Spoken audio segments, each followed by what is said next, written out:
Good morning बच्चों।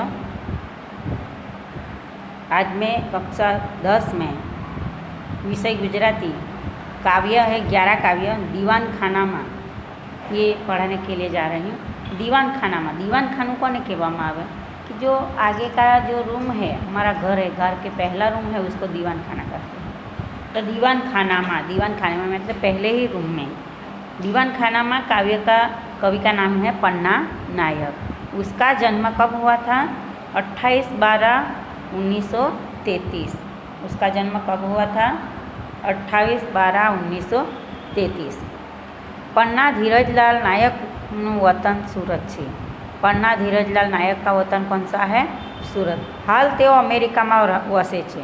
अभी वो अमेरिका में रहते हैं। प्रवेश फिलाडेल्फिया, निस्बत, अरसपरस, चेरी ब्लॉसम्स અને फ्लेमिंगो वगैरह તેમના काव्य संग्रहों છે। उसका काव्य संग्रह कौन सा है? प्रवेश, फिलाडेल्फिया, निस्बत, अरसपरस, चेरी ब्लॉसम्स અને फ्लेमिंगो, ये उसका काव्य संग्रह है। रंग रूप ने ये તેમના 11 दीर्घ काव्यों संग्रह है। रंग झरूखे ये उसका 11 दीर्घ काव्य का संग्रह है। विदेशीनी ग्रंथ में તેમની तमाम कविता संग्रहित है। विदेशीनी ग्रंथ में उसकी सभी कविता इकट्ठी हुई है। नारी संवेदना की अभिव्यक्ति ये તેમની खास ओळख है। नारी संवेदना की अभिव्यक्ति ये उसकी मुख्य पहचान है। अमेरिका में वसता कवियत्री आधुनिक माणस ने एकलता ने नारी संवेदन असरकारक रीते आलेखे छे। अमेरिका में रहते हुए कवियत्री है जो आधुनिक मनुष्य की एक अकेलापन और नारी संवेदना को असरकारक रीते लिखते हैं। आज संबंधों वच्चेનું अंतर વધતું જાય છે।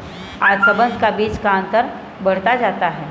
घरना दीवानखाना में પડદા, લેમ્પ, ગાલીચા, सोफा वगैरह तेओ सरस रीते गोठवी दीधा है। घर के दीवानखाना में पर्दा, लैम्प, गालीचा, सोफा ये अच्छी तरह से रख दिए।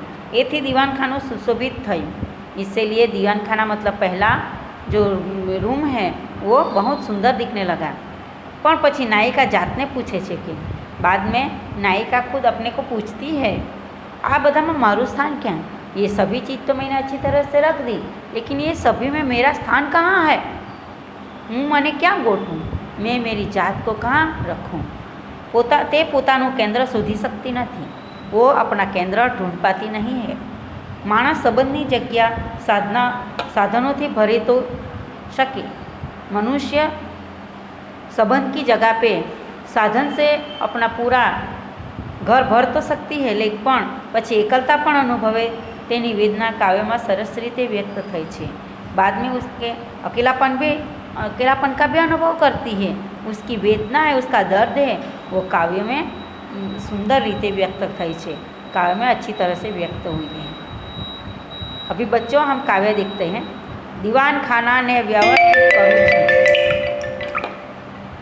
घड़ी अहीं घड़ी तहीं विविध फेरफार थी वस्तुનું मन पूछी पूछी गोठवणी करूँ छूं। सोफा अने लेम्प ने नवुं स्थान आपूं। बारीना પડદા બદલી કાઢ્યા જૂના ગાલીચાની જગ્યાએ। वॉल टू वॉल कार्पेट नखावी दीधी। सुशोभने प्रसन्न थाय छे दीवान खानु। सगळुं बराबर थाय छे त्यारे ज छटके छे मारुं मन। आ बधामां मने क्यां गोठूं? केंद्र शोधुं छुं।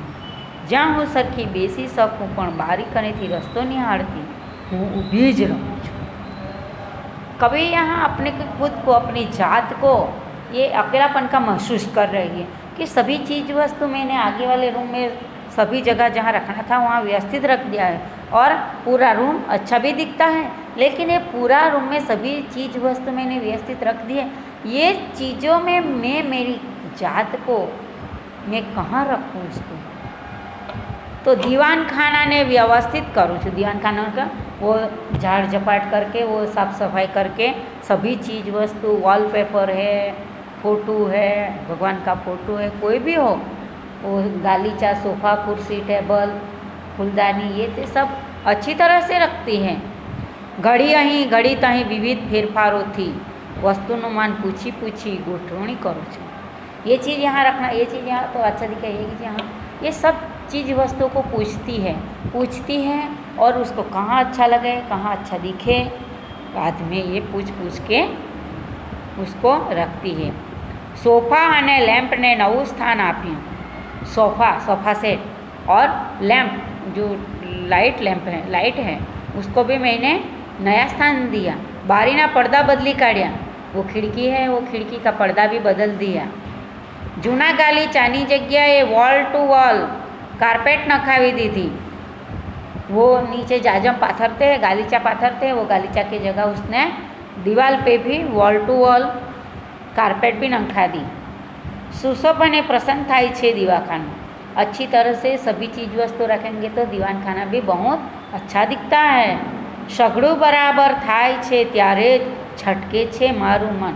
सभी जगह पे सभी चीज़ वस्तु अच्छी होती है तभी मेरा मन छटक जाता है।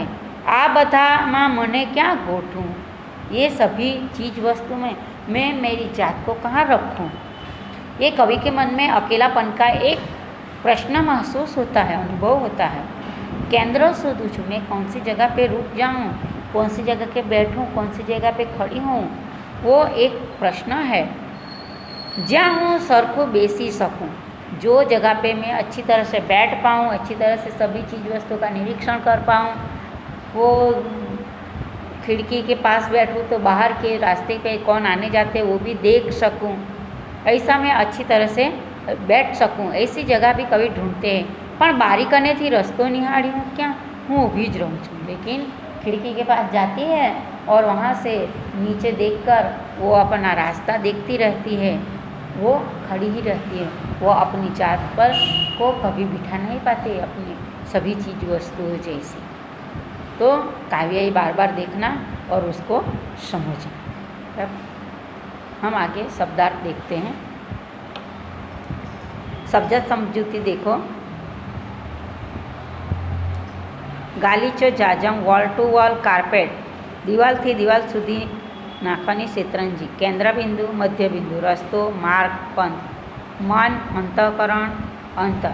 હવે તળપદા કનેથી પાસેથી, નિહાળવું જોવું, વિરુદ્ધાર્થી શબ્દો, પ્રસન્ન અપ્રસન્ન, જૂનું નવું, વ્યવસ્થિત અવ્યવસ્થિત, રૂઢિપ્રયોગ, છટકી જવું નાસી જવું વિચારી ચડવું।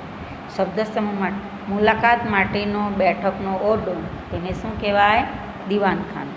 હવે સ્વાધ્યાયના પ્રશ્નો। સુશોભનથી કોણ પ્રસન્ન થાય છે, કાવ્યનાયિકા, દીવાનખાનું, મન કે બારી। સુશોભનથી કોણ પ્રસન્ન થાય છે, કાવ્યનાયિકા। કાવ્યનાયિકા કઈ જગ્યાએ વસ્તુઓ વ્યવસ્થિત કરી રહ્યા છે, રસોડામાં, ઓસરીમાં, દીવાનખાનામાં કે ફળિયામાં। કાવ્યનાયિકા સી જવાબ આવશે, દીવાનખાનામાં વસ્તુઓ વ્યવસ્થિત કરી રહ્યા છે। નાયિકા દીવાનખાનામાં વસ્તુઓ કેવી રીતે ગોઠવે છે, નાયિકા દીવાનખાનામાં વસ્તુઓને પૂછી પૂછીને બધાને વ્યવસ્થિત ગોઠવે છે। કાવ્યમાં કયા અંગ્રેજી શબ્દોનો સમાવેશ થાય છે, કાવ્યમાં વોલ ટુ વોલ, કાર્પેટ, એ શબ્દો અંગ્રેજી શબ્દો છે। નીચેના પ્રશ્નના 2-3 વાક્યમાં ઉત્તર લખો। નાયિકા દીવાનખાનામાં કઈ કઈ વસ્તુઓમાં શા માટે ફેરફાર કરે છે, નાયિકા દીવાનખાનામાં બારીના પડદા, દરવાજાના પડદા અને લેમ્પ, ગાલીચા, સોફા વગેરે વસ્તુઓને વ્યવસ્થિત ગોઠવે છે। કાવ્યના અંતે નાયિકા કેવો મનોભાવ અને કાવ્યના અંતે નાયિકા પોતાનો મનોભાવ, પોતાની જાતને ક્યાં ગોઠવું, કારણ કે જે દીવાનખાનામાં વસ્તુઓ ગોઠવી હતી તે બધી વસ્તુઓ ચીજ વસ્તુને પૂછીને તેમણે બધી ફેરફારો કરીને બધી વસ્તુ મૂકીને ઘરને સુશોભિત કર્યું છે। અને જ્યારે ઘર એકદમ સુશોભનથી આનંદિત થઈ જાય છે ત્યારે કાવ્યનાયિકા પોતે પોતાના મનથી વિચારે છે કે આ દીવાનખાનામાં હું મારી પોતાની જાતને ક્યાં ગોઠવું, એ અહીંયા પ્રશ્નો એને મૂંઝવણ અનુભવે છે। નીચેના પ્રશ્નોનો સવિસ્તાર ઉત્તર લખો। કાવ્યમાં વસ્તુઓ ગોઠવાઈ શકે છે, મન ગોઠવાનું તો નથી, તેની વેદનાને સમજાવો। આ પ્રશ્ન તમારે કાવ્ય વારંવાર વાંચીને લખવું। ધન્યવાદ।